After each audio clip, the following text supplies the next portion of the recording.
ನಮಸ್ತೆ ಸ್ನೇಹಿತರೆ, ಇವತ್ತು ನಾವು ರಾಜ್ಯಶಾಸ್ತ್ರದ ಬಗ್ಗೆ ಕೆಲವೊಂದಿಷ್ಟು ವಿಚಾರಗಳನ್ನು ತಿಳ್ಕೊಳ್ಳುವ. ಯಾರೆಲ್ಲ KSOUನಲ್ಲಿ ಪದವಿಯನ್ನು ಮಾಡ್ತಾ ಇದ್ದೀರೋ, ಹಾಗೆಯೇ ಅದರಲ್ಲಿ ಆಯ್ಕೆಯಾಗಿ ರಾಜ್ಯಶಾಸ್ತ್ರವನ್ನು ತೆಗೆದುಕೊಂಡಂತಹ ವಿದ್ಯಾರ್ಥಿಗಳಿಗೋಸ್ಕರ ನಾನಿವತ್ತು ಈ ವಿಡಿಯೋವನ್ನು ಮಾಡ್ತಾ ಇರುವಂಥದ್ದು. ಯಾರೆಲ್ಲ ರಾಜ್ಯಶಾಸ್ತ್ರವನ್ನು ಆಯ್ಕೆ ಮಾಡಿಕೊಂಡಿದ್ದೀರಾ, ನಿಮಗೆ ಇವಿಷ್ಟು ವಿಷಯಗಳು ಗೊತ್ತಿರಲಿ. ರಾಜ್ಯಶಾಸ್ತ್ರ ಪ್ರಥಮ ವರ್ಷದ ರಾಜ್ಯಶಾಸ್ತ್ರ, ಹಾಗೆ ದ್ವಿತೀಯ ವರ್ಷದ ರಾಜ್ಯಶಾಸ್ತ್ರ, ತೃತೀಯ ವರ್ಷದ ರಾಜ್ಯಶಾಸ್ತ್ರ. ರಾಜ್ಯಶಾಸ್ತ್ರವನ್ನು ಆಯ್ಕೆ ಮಾಡಿಕೊಂಡಾಗ ಇತಿಹಾಸ, ಸಮಾಜಶಾಸ್ತ್ರ, ರಾಜ್ಯಶಾಸ್ತ್ರವನ್ನು ಕೂಡ ಆಯ್ಕೆ ಮಾಡಿಕೊಳ್ಬೋದು. ಇತಿಹಾಸ, ಸಮಾಜಶಾಸ್ತ್ರ, ಹಾಗೆ ಭೂಗೋಳಶಾಸ್ತ್ರ ಆಯ್ಕೆ ಮಾಡಿಕೊಳ್ಬೋದು. ಅರ್ಥಶಾಸ್ತ್ರಗಳನ್ನು ಆಯ್ಕೆ ಮಾಡಿಕೊಳ್ಬೋದು. ನಿಮಗೆ ಬೇಕಾದ ವಿಷಯಗಳನ್ನು ಆಯ್ಕೆ ಮಾಡಿಕೊಳ್ಬೋದು. ಇಲ್ಲಿ ನಾನು ವಿದ್ಯಾಭ್ಯಾಸವನ್ನು ಮಾಡಬೇಕಾದ್ರೆ ನಾನು ಆಯ್ಕೆ ಮಾಡಿಕೊಂಡಿರುವಂಥ ವಿಷಯ ಇತಿಹಾಸ, ಸಮಾಜಶಾಸ್ತ್ರ, ರಾಜ್ಯಶಾಸ್ತ್ರ, ಇವಿಷ್ಟನ್ನು ಆಯ್ಕೆ ಮಾಡಿಕೊಂಡಿರುವಂಥದ್ದು. ಹಾಗೆ ಪ್ರಥಮ ವರ್ಷದಲ್ಲಿ ಕನ್ನಡ ಮತ್ತು ಇಂಗ್ಲೀಷ್ ವಿಷಯಗಳಿರ್ತದೆ. ಪ್ರಥಮ ವರ್ಷ ಇಂಗ್ಲೀಷ್ ಕನ್ನಡ, ಹಾಗೆ ದ್ವಿತೀಯ ವರ್ಷ ಕೂಡ ಇಂಗ್ಲೀಷ್ ಕನ್ನಡ ವಿಷಯಗಳಿರುವಂಥದ್ದು. ನಾವು ತೃತೀಯ ವರ್ಷಕ್ಕೆ ಬಂದಾಗ, ಅಂದರೆ ಫೈನಲ್ ಇಯರ್ BAಯಲ್ಲಿರಬೇಕಾದ್ರೆ ನಮಗೆ ಇಂಗ್ಲೀಷ್ ಮತ್ತು ಕನ್ನಡ ವಿಷಯಗಳಿರುವುದಿಲ್ಲ. ಕೇವಲ ನಾವು ತೆಗೆದುಕೊಂಡಿರುವಂತಹ ವಿಷಯಗಳ 3 ಭಾಗಗಳು ಇರ್ತದೆ.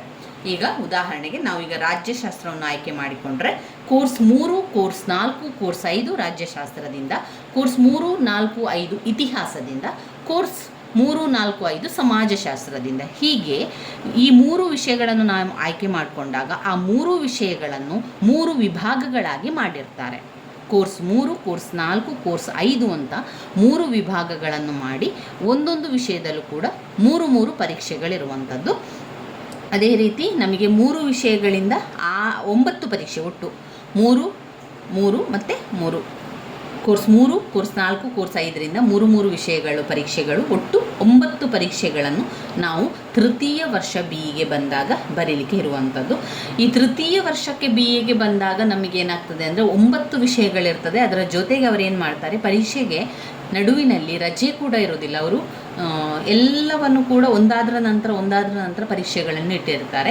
ಯಾವುದಾದ್ರೂ ಒಂದು ವಿಷಯಕ್ಕೆ ಮಿಡ್ಲಿನಲ್ಲಿ 1-2 ದಿವಸ ರಜೆಗಳನ್ನು ಕೊಡ್ತಾರೆ ವಿನಃ ಮತ್ತೆಲ್ಲ ಕೂಡ ಕಂಟಿನ್ಯೂಸ್ ಆಗಿ ಪರೀಕ್ಷೆಗಳಿರುವಂಥದ್ದನ್ನು ನೀವು ನೋಡ್ಬೋದು. ಆವಾಗ ನಮಗೆ ಒಂದು ಸ್ವಲ್ಪ ಟೆನ್ಷನ್ ಆಗ್ತದೆ. ಯಾಕಂದರೆ ಪ್ರತಿ ದಿವಸ ಪರೀಕ್ಷೆಗಳಿರ್ತದೆ, ಪ್ರತಿ ದಿವಸ ನಾವು ಅದಕ್ಕೆ ತಯಾರಿಯನ್ನು ಮಾಡ್ಕೊಳ್ಬೇಕಾಗ್ತದೆ. ನೀವು ಮನೆಯಲ್ಲೇ ಇದ್ದುಕೊಂಡು ಓದ್ಕೊಳ್ತಿದ್ದೀರಿ ಅಂತಾದರೆ ಅವರಿಗಾದರೂ ಸ್ವಲ್ಪ ಆದರೂ ಕೂಡ ಓದ್ಕೊಳ್ಳಿಕ್ಕೆ ಸಮಯ ಸಿಗ್ತದೆ. ಇಲ್ಲ ಅಂತಾದರೆ ಕೆಲಸಕ್ಕೆ ಹೋಗುವವರಿದ್ದರೆ, ಬೇರೆ ಬೇರೆ ಕೆಲಸಗಳಲ್ಲಿದ್ದರೆ ನಿಮಗೆ ಪ್ರತಿ ದಿವಸ ರಜೆಗಳನ್ನು ಹಾಕಲಿಕ್ಕೆ ಆಗೋದಿಲ್ಲ ಅಲ್ವಾ. ನಮಗೆ 9 ವಿಷಯದ ಪರೀಕ್ಷೆಗಳಿರ್ತದೆ ಅಂತ ಹೇಳಿ 9 ದಿವಸ ರಜೆಗಳನ್ನು ಹಾಕಲಿಕ್ಕೆ ಆಗೋದಿಲ್ಲ, ತುಂಬಾ ಕಷ್ಟ ಆಗ್ತದೆ. ಕೆಲವೊಂದು ದಿವಸ ರಜೆಗಳನ್ನು ಕೊಡ್ಬೋದು, ಆದರೆ ಆದಿತ್ಯವಾರ ಕೂಡ ಇದರಲ್ಲಿ ಪರೀಕ್ಷೆಗಳಿರೋದರಿಂದ ಆದಿತ್ಯವಾರಗಳು ನಮ್ಮ ಕೆಲಸಗಳಲ್ಲೆಲ್ಲ ರಜೆಗಳಿರ್ತದೆ. ಆ ದಿವಸ ಆದರೂ ಕೂಡ ಓದ್ಕೊಳ್ಳಿಕ್ಕೆ ಏನೂ ತೊಂದರೆ ಆಗೋದಿಲ್ಲ. ಇನ್ನುಳಿದಿರುವಂತಹ ದಿವಸಗಳಲ್ಲಿ ಈ ರೀತಿಯಾಗಿ ಪರೀಕ್ಷೆಗಳಿದ್ದಾಗ ತುಂಬಾ ಅದು ಸ್ಟ್ರೆಸ್ ಆಗ್ತದೆ, ತುಂಬಾ ಕಷ್ಟ ಆಗ್ತದೆ. ನಾವು ಕೆಲಸ ಮಾಡುವ ಕಡೆಗೆ ರಜೆಗಳನ್ನು ಕೂಡ ಕೇಳಲಿಕ್ಕಾಗೋದಿಲ್ಲ. ರಜೆಗಳನ್ನು ಕೇಳಿದರೂ ಕೂಡ ಅವರು ಕೊಡುವಂಥ ಪರಿಸ್ಥಿತಿಯಲ್ಲಿರುವುದಿಲ್ಲ. ಈ ರೀತಿಯ ಕೆಲವೊಂದು ಕಿರಿಕಿರಿಗಳು, ಅನುಭವಗಳು ನಿಮಗೂ ಕೂಡ ಅದು ಆಗಿರ್ತದೆ. ಯಾರೆಲ್ಲ ತೃತೀಯ BA ಪರೀಕ್ಷೆಯನ್ನು ಬರೆದಿದ್ದೀರೋ ಈಗಾಗಲೇ ಅವರಿಗೆಲ್ಲ ಕೂಡ ಈ ಅನುಭವ ಆಗಿದೆ.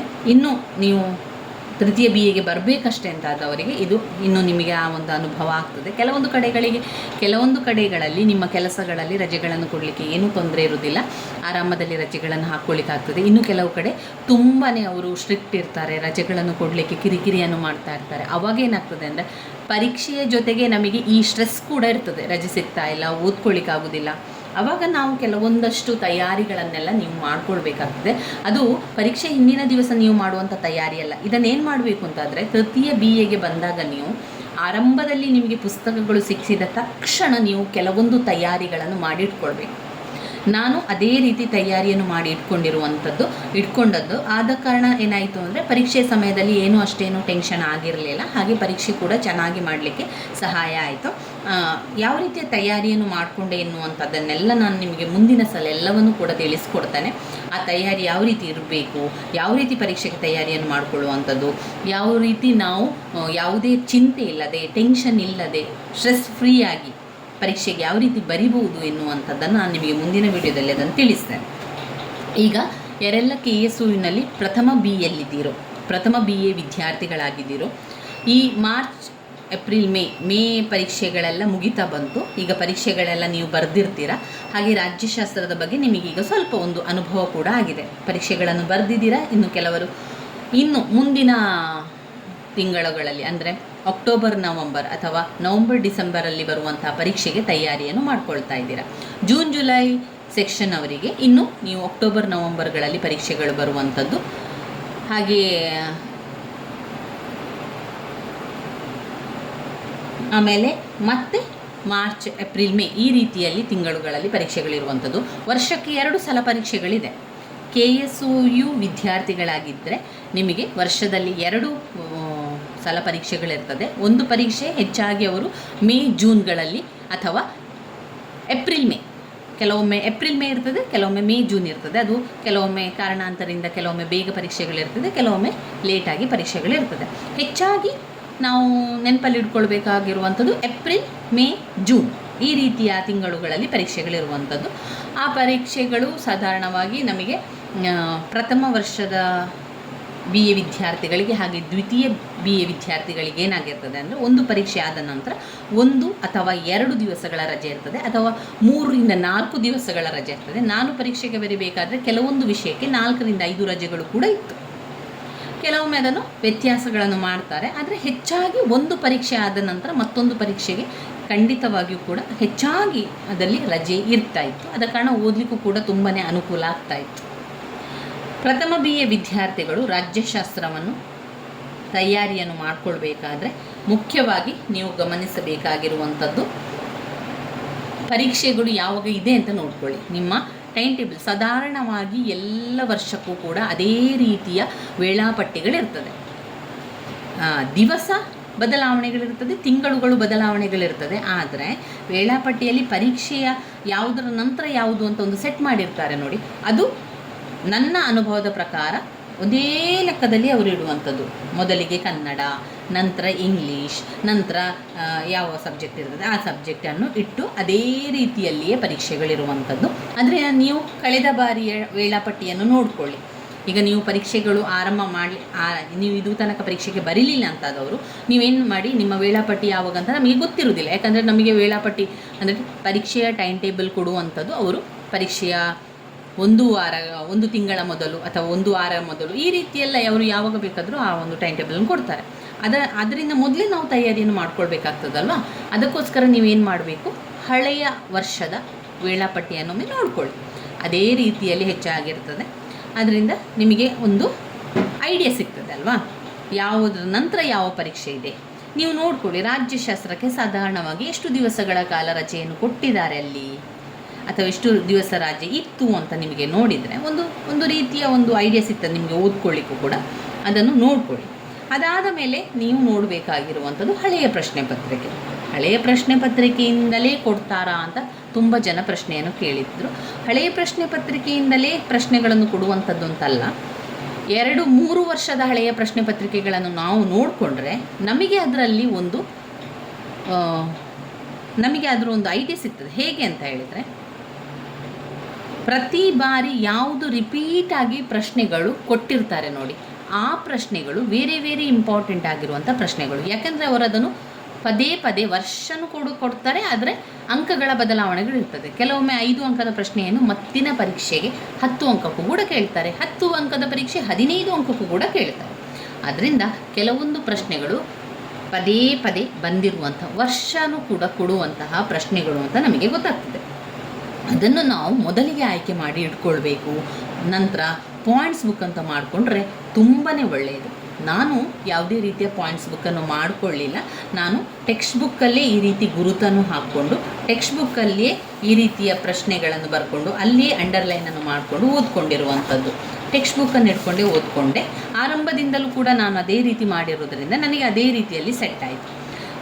ನಿಮಗೆ ಟೆಕ್ಸ್ಟ್ ಬುಕ್ಕಿಂದಲೇ ನೀವು ಓದ್ಕೊಳ್ತಿದ್ದೀರಿ, ನಿಮಗೆ ಇದನ್ನು ಎಲ್ಲ ಕಡೆ ತಗೊಂಡು ಹೋಗ್ಲಿಕ್ಕೆ ಆಗ್ತದೆ, ಸಾಧ್ಯ ಇದೆ ಅಂತಾದರೆ ಇದನ್ನು ಆಯ್ಕೆ ಮಾಡ್ಕೊಳ್ಳಿ. ಇಲ್ಲ ನನಗೆ ಈ ಪುಸ್ತಕಗಳನ್ನೆಲ್ಲ ತಗೊಂಡು ಹೋಗಲಿಕ್ಕೆ ಆಗ್ತಾ ಇಲ್ಲ ಅಂತಾದರೆ ನೀವು ಒಂದು ಪಾಯಿಂಟ್ಸ್ ಬುಕ್ಕನ್ನು ಮಾಡ್ಕೊಳ್ಳಿ. ಪಾಯಿಂಟ್ಸ್ ಬುಕ್ ಅಂದರೆ ಪೇಪರು ಕೂಡ ಸಾಕು. ಒಂದು 4-5 A4 ಸೈಜ್ ಶೀಟ್ನ ಪೇಪರ್ ಅಥವಾ ಯಾವುದಾದ್ರೂ ಒಂದು ಖಾಲಿ ಶೀಟ್ ಪೇಪರಲ್ಲಿ ನೀವು ಮುಖ್ಯವಾದ ಪ್ರಶ್ನೆಗಳ ಪಾಯಿಂಟ್ಸ್ಗಳನ್ನಷ್ಟೇ ಬರಿಬೇಕು.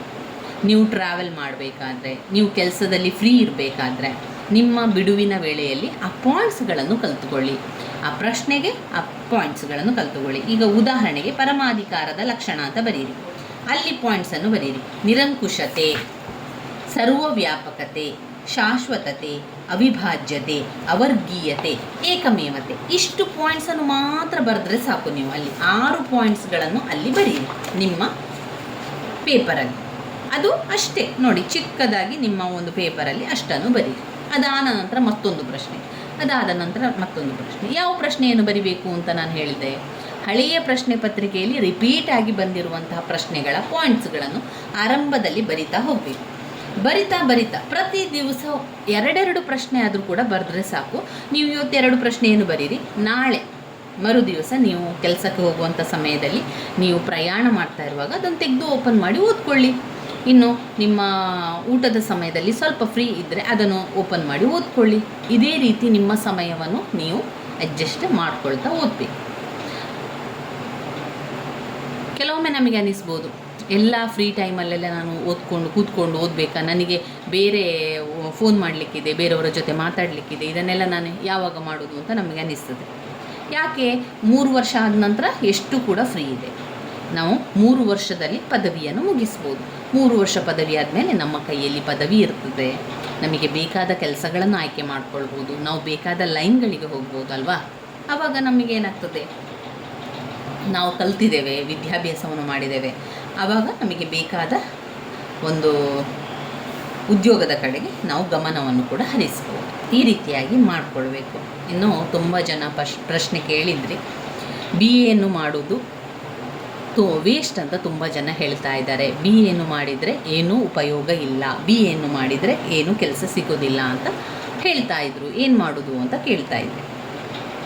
ನನ್ನ ಅನಿಸಿಕೆಯ ಪ್ರಕಾರ ಅಥವಾ ನಾನು ತಿಳ್ಕೊಂಡ ಪ್ರಕಾರ ನನಗೆ ಅನಿಸುವಂಥದ್ದು, ಯಾವುದೇ ಕಲಿಕೆಗೂ ಕೂಡ ವೇಸ್ಟ್ ಅಲ್ಲ, ಯಾವುದೇ ವಿದ್ಯಾಭ್ಯಾಸ ಕೂಡ ನಮಗೆ ಅದು ಉಪಯೋಗಕ್ಕೆ ಬರ್ತದೆ. ಆದರೆ ನಾವು ಉಪಯೋಗಿಸಿದ ರೀತಿ, ಹಾಗೆ ನಾವು ಅದನ್ನು ಕಂಡುಕೊಂಡ ರೀತಿಯಲ್ಲಿ ಅದು ಇರ್ತದೆ.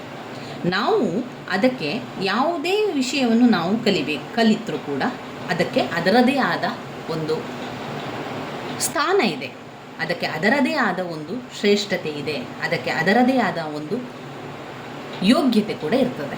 ನಾವು ಅಂದ್ಕೊಳ್ಳುವಂಥದ್ದು ಆ ವಿಷಯವನ್ನು ಕಲಿತ್ರೆ ಏನೂ ಯೂಸ್ ಇಲ್ಲ, ಈ ವಿಷಯವನ್ನು ಕಲಿತ್ರೆ ಏನೂ ಯೂಸ್ ಇಲ್ಲ.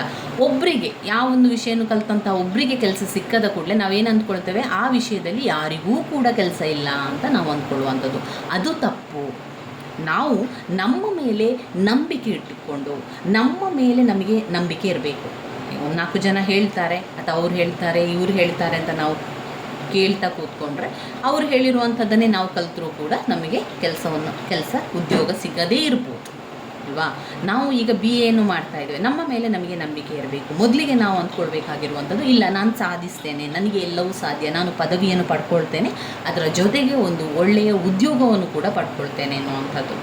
ಮೊದಲಿಗೆ ಪದವಿಯನ್ನು ಮಾಡಿಕೊಳ್ಳಿ, ನಂತರ ಒಂದು ಗುರಿ ಇರಲಿ, ನಾನು ಈ ರೀತಿಯಾಗಿ ಕಲಿಯುವಂಥದ್ದು, ನಾನು ಪದವಿಯನ್ನು ಮುಗಿಸ್ತೇನೆ, ಪದವಿಯ ನಂತರ ಒಂದು ಟೀಚರ್ ಲೈನಿಗೆ ಹೋಗ್ತೇನೆ, ಅಥವಾ ನನ್ನ ಸ್ವಂತ ಬಿಸ್ನೆಸ್ಸನ್ನು ಮಾಡ್ತೇನೆ. ಯಾವುದೇ ಒಂದು ವಿಚಾರಕ್ಕೆ ನೀವು ಒಂದು ಗುರಿ ಅಂತ ಇಟ್ಕೊಳ್ಳಿ. ನಿಮ್ಮ ಮೇಲೆ ನಿಮಗೆ ನಂಬಿಕೆ ಇರಲಿ. ಯಾಕಂದರೆ ಅವರ ಮೇಲೆ ಅಲ್ಲ, ಬೇರೆಯವರ ಮೇಲೆ, ಹೇಳುವವರ ಮೇಲೆ ನಮಗೆ ನಂಬಿಕೆ ಬೇಡ. ಅವರು ಹೇಳುವಂಥದ್ದನ್ನು ನಾವು ಸತ್ಯ ಅಂತ ಭಾವಿಸಿದರೆ ನಾವು ಯಾವುದನ್ನು ಕಲಿಬೇಕು ಅಂತ ನಮಗೆ ಅರ್ಥ ಆಗೋದಿಲ್ಲ ಅಲ್ವಾ. ನಾವು ಅವರು ಹೇಳ್ತಾರೆ, ಇವರು ಹೇಳ್ತಾರೆ ಅಂತ ಓದುವಂಥದ್ದಲ್ಲ. ನಮಗೆ ನಮ್ಮ ಮೇಲೆ ನಂಬಿಕೆ ಇದೆ, ನಾನು ಪದವಿಯನ್ನು ಪಡ್ಕೊಳ್ತೇನೆ, ಅದಕ್ಕೆ ಸಂಬಂಧಪಟ್ಟಂತೆ ಉದ್ಯೋಗಾವಕಾಶವನ್ನು ಕೂಡ ಪಡ್ಕೊಳ್ತೇನೆ ಎನ್ನುವಂಥದ್ದನ್ನು ನಿಮ್ಮ ಮೇಲೆ ನಿಮಗೆ ನಂಬಿಕೆ ಇರಬೇಕು. ಅದರ ಜೊತೆಗೆ ನೀವು ಪ್ರಯತ್ನ ನಿಮ್ಮ ಪ್ರಯತ್ನ ತುಂಬಾ ಮುಖ್ಯ. ಇಲ್ಲಿ ಹಠ ಇರಬೇಕು, ಇಲ್ಲ ನಾನು ಮಾಡಿಯೇ ಮಾಡ್ತೇನೆ ಎನ್ನುವಂಥ ಛಲ, ಹಠ ನಿಮ್ಮಲ್ಲಿದ್ದರೆ ಎಲ್ಲವನ್ನು ಕೂಡ ಸಾಧಿಸಲಿಕ್ಕೆ ಸಾಧ್ಯ. ಅದರಿಂದ ಯಾವ ಕಲಿಕೆಗೂ ಕೂಡ ವೇಸ್ಟ್ ಅಂತ ಇಲ್ಲ, ಯಾವ ಕಲಿಕೆ ಕೂಡ ಅದು ಮೇಲೆ ಇದು ಕೆಳಗೆ ಅಂತ ಇಲ್ಲ, ಎಲ್ಲವೂ ಕೂಡ ಸಮಾನವಾಗಿದೆ, ಎಲ್ಲವೂ ಕೂಡ ಸಮಾನತೆಯಿಂದ ಕೂಡಿದೆ. ಹಾಗೆಂತ ಮಾತ್ರಕ್ಕೆ ಎಷ್ಟೋ ಜನ ಈಗ ಡಾಕ್ಟ್ರು ಕಲಿತಾರೆ, ಡಾಕ್ಟ್ರು ಕಲಿತವರೆಲ್ಲರೂ ಕೂಡ ಉದ್ಯೋಗದಲ್ಲಿದ್ದುಕೊಂಡು ಒಳ್ಳೆಯ ಸಂಪಾದನೆ ಮಾಡ್ತಾರೆ ಅಂತ ಇಲ್ಲ. ಕೆಲವರು ಅದರಲ್ಲೂ ಕೂಡ ಇನ್ನೂ ಕೆಲವು ಜನರು ಉದ್ಯೋಗದಲ್ಲಿಲ್ಲದೇ ಇರ್ಬೋದು, ಅಥವಾ ಉದ್ಯೋಗ ಇದ್ದರೂ ಕೂಡ ಸಂಪಾದನೆ ಮಾಡಲಿಕ್ಕೆ ಸಾಧ್ಯ ಆಗ್ತಾ ಇಲ್ಲದೇ ಇರ್ಬೋದು. ಈ ರೀತಿಯ ಪರಿಸ್ಥಿತಿಗಳು ಯಾವ ಕಲಿಕೆಯೂ ಕೂಡ ಬರ್ತದೆ. ಹಾಗಂದ ಮಾತ್ರಕ್ಕೆ ಯಾವ ಕಲಿಕೆ ಕೂಡ ಅದು ಕಡಿಮೆ ಇದು ಹೆಚ್ಚು ಅಂತ ಯಾವುದೂ ಕೂಡ ಇಲ್ಲ. ಎಲ್ಲದರಲ್ಲೂ ಕೂಡ ಓದ್ಕೊಳ್ಬೇಕು, ಪರೀಕ್ಷೆಗೆ ಬರೀಲೇಬೇಕು. ಯಾವುದು ಕೂಡ ಸುಲಭದಲ್ಲಿ ಈಗ ಓದದೆ ಪರೀಕ್ಷೆಗೆ ಬರಿತೇನೆ ಅಂತ ಅಂತಹ ವಿದ್ಯಾಭ್ಯಾಸ ಯಾವುದೂ ಕೂಡ ಇಲ್ಲ. ಎಲ್ಲ ವಿಷಯಕ್ಕೂ ಕೂಡ ನಾವು ಓದಲೇಬೇಕು, ನಮ್ಮ ಪ್ರಯತ್ನವನ್ನು ನಾವು ಮಾಡಲೇಬೇಕು. ಪ್ರಯತ್ನ ಪಟ್ಟರೆ ಮಾತ್ರ ನಮಗೆ ಫಲ ಸಿಗುವಂಥದ್ದು.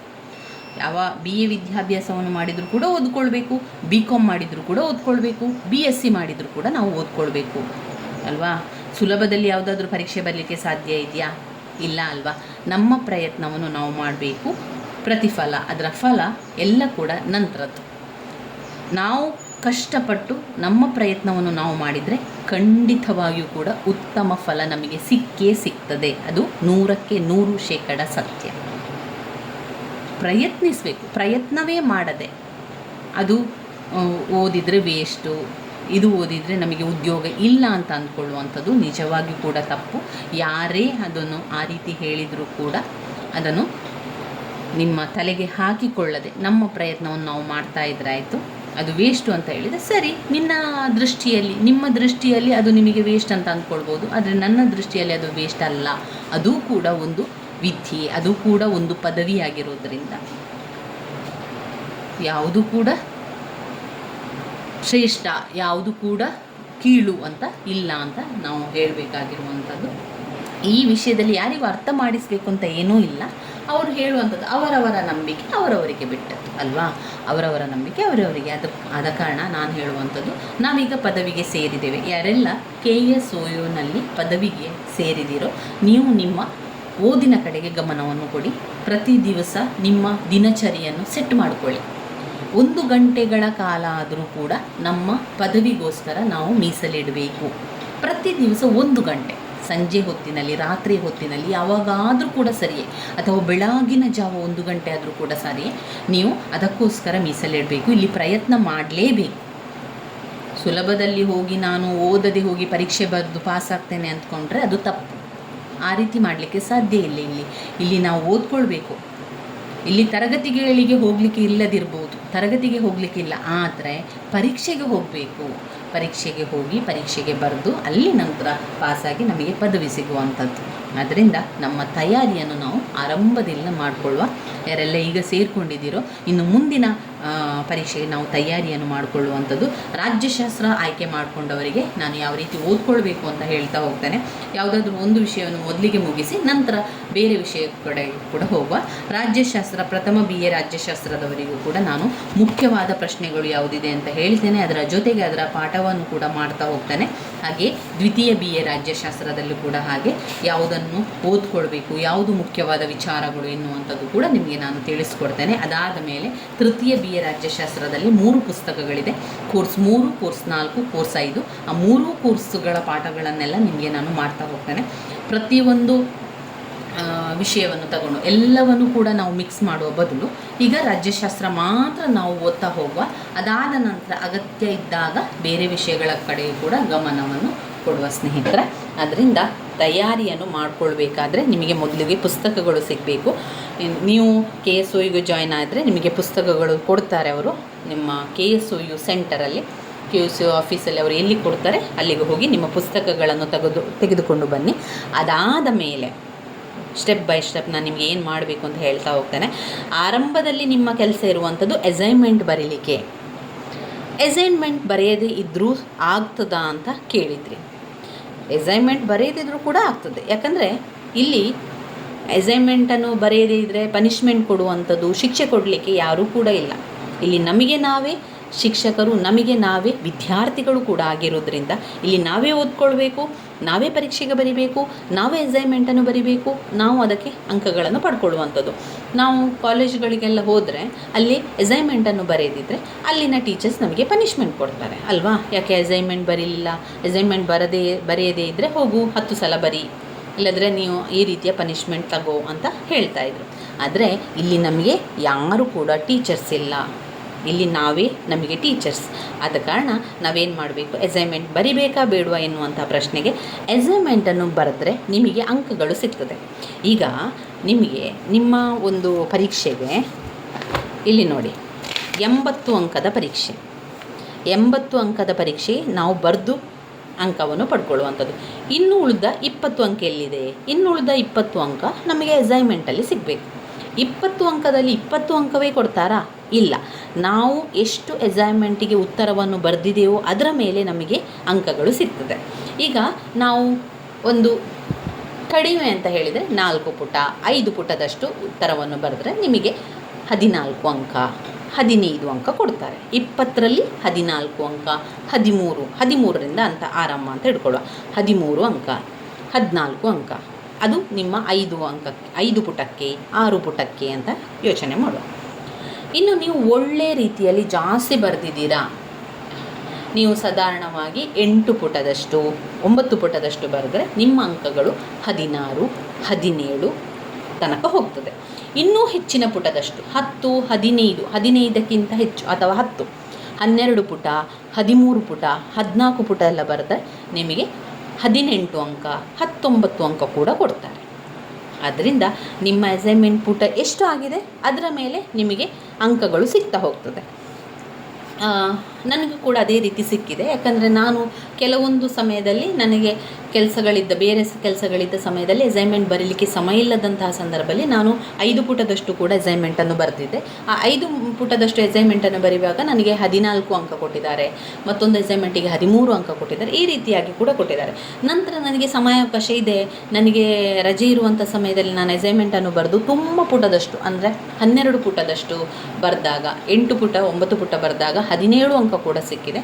ಹಾಗೆಯೇ 12 ಪುಟ 13 ಪುಟ 14 ಪುಟದಷ್ಟು ನಾನು ಅಸೈನ್ಮೆಂಟನ್ನು ಬರಿಬೇಕಾದ್ರೆ ನನಗೆ 19 ಅಂಕ ಕೂಡ ಕೊಟ್ಟಿದ್ದಾರೆ. 19 ಅಂಕದ ಅಸೈನ್ಮೆಂಟ್ ಕೂಡ ಸಿಕ್ಕಿದೆ. ಅದು ನಾನು ಹೈಯೆಸ್ಟ್ ಬರೆದಿರುವಂಥ ಪುಟಕ್ಕೆ ನೋಡಿಕೊಂಡು ಅದು ಇರುವಂಥದ್ದು ಅಂಕ.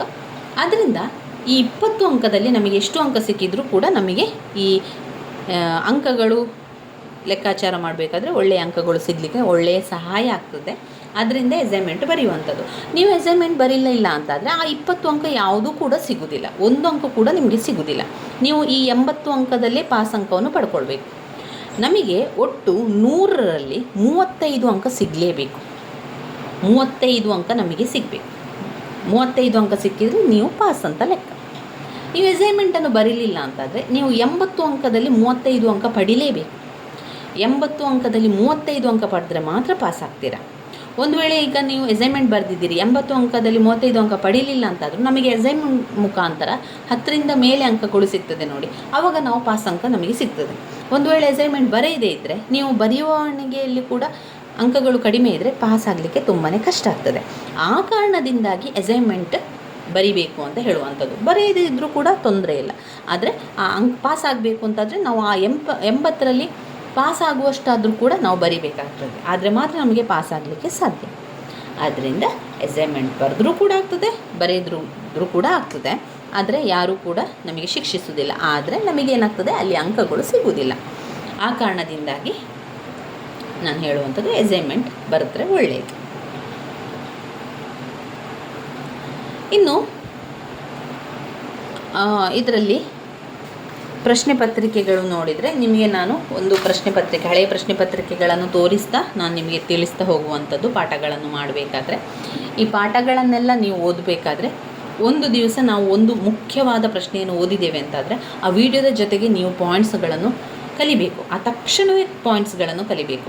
ನೀವು ಕೆಲಸದಿಂದ ಟ್ರಾವೆಲ್ ಮಾಡ್ತಾ ಇರುವಾಗ ನೀವು ಕೇಳ್ತಾ ಇದ್ದೀರಿ ವಿಡಿಯೋ ಅಂತಾದರೆ ನಿಮಗೆ ಅದನ್ನು ನೋಡ್ಕೊಳ್ಳಿಕ್ಕೆ ಅಲ್ಲಿ ಸಾಧ್ಯ ಆಗೋದಿಲ್ಲ. ಆವಾಗ ಏನು ಮಾಡಬೇಕು, ನಾನು ಆ ಪಾಯಿಂಟ್ಸನ್ನು 2-3 ಸಲ ಹೇಳ್ತೇನೆ. ಆವಾಗಲೇ ನೀವು ಆ ಪಾಯಿಂಟ್ಸ್ಗಳನ್ನು ಕಲಿತು ಇಟ್ಕೊಳ್ಳಿ. ಒಮ್ಮೆ ವಿಡಿಯೋವನ್ನು ನೋಡಿದಾಗ ನೀವು ಆ ಪಾಯಿಂಟ್ಸನ್ನು ಕಲಿತುಕೊಂಡ್ರೆ ನಂತರ ಪದೇ ಪದೇ ಆ ವಿಡಿಯೋವನ್ನು ನಿಮಗೆ ನೋಡಬೇಕು ಅಂತ ಇಲ್ಲ. ಆ ಕಾರಣದಿಂದಾಗಿ ಹೇಳ್ತಾ ಇರುವಂಥದ್ದು, ನಿಮಗೆ ಸುಲಭ ಆಗಲಿ ಅನ್ನುವ ಕಾರಣದಿಂದ. ಇನ್ನು ಪಾಯಿಂಟ್ಸ್ ಬುಕ್ಕನ್ನು ಮಾಡಿಕೊಳ್ಳಿಕ್ಕೆ ಸಮಯ ಬೇಕಾಗ್ತದೆ.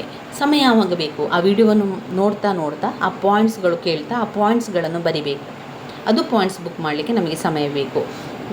ನಾವು ಟ್ರಾವೆಲ್ ಮಾಡುವಾಗ, ನಾವು ಬಸ್ಸಲ್ಲಿ ಬರ್ತಾ ಇರುವಾಗ, ಕಾರಲ್ಲಿ ಬೈಕಲ್ಲಿ ಬರ್ತಾ ಇರುವಾಗ ಆ ವಿಡಿಯೋವನ್ನು ಕೇಳ್ತಾ ಬರ್ತಾ ಇದ್ದೀವಿ ಅಂತಾದರೆ ನಮಗೆ ಪಾಯಿಂಟ್ಸ್ ಬುಕ್ ಮಾಡಲಿಕ್ಕೆ ಆಗೋದಿಲ್ಲ. ನಾವು ಆ ಪಾಯಿಂಟ್ಸನ್ನು ಬಾಯಿಪಾಠ ಮಾಡಿಕೊಂಡು ಕಲಿಬೇಕು.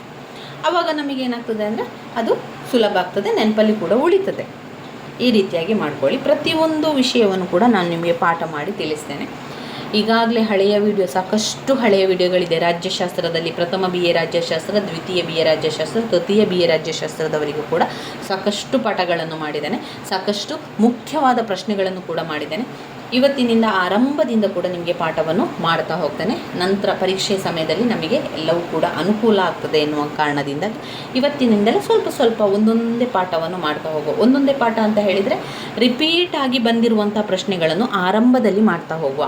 ಮೊದಲಿಗೆ ನಾವು ಇಂಪಾರ್ಟೆನ್ಸ್ ಕೊಡಬೇಕಾಗಿರುವಂಥದ್ದು 15 ಅಂಕದ ಪ್ರಶ್ನೆಗೆ. ಈ 15 ಅಂಕದ ಪ್ರಶ್ನೆಗಳು ಯಾವುದಿದೆ ಅಂತ ನೋಡಿಕೊಂಡು ಆ 15 ಅಂಕದ ಪ್ರಶ್ನೆಯ ಪಾಯಿಂಟ್ಸ್ಗಳನ್ನು, ಅದರ ವಿವರಣೆಗಳನ್ನು ಮೊದಲಿಗೆ ತಿಳಿತಾ ಹೋಗುವ. ಮೊದಲಿಗೆ 15 ಅಂಕದ್ದು ಕಲಿಯುವ, ಅದಾದ ಮೇಲೆ 10 ಅಂಕದ್ದು, ಅದಾದ ಮೇಲೆ 5 ಅಂಕದ ಪ್ರಶ್ನೆಗಳನ್ನು ಕಲಿತರೆ ಸಾಕು.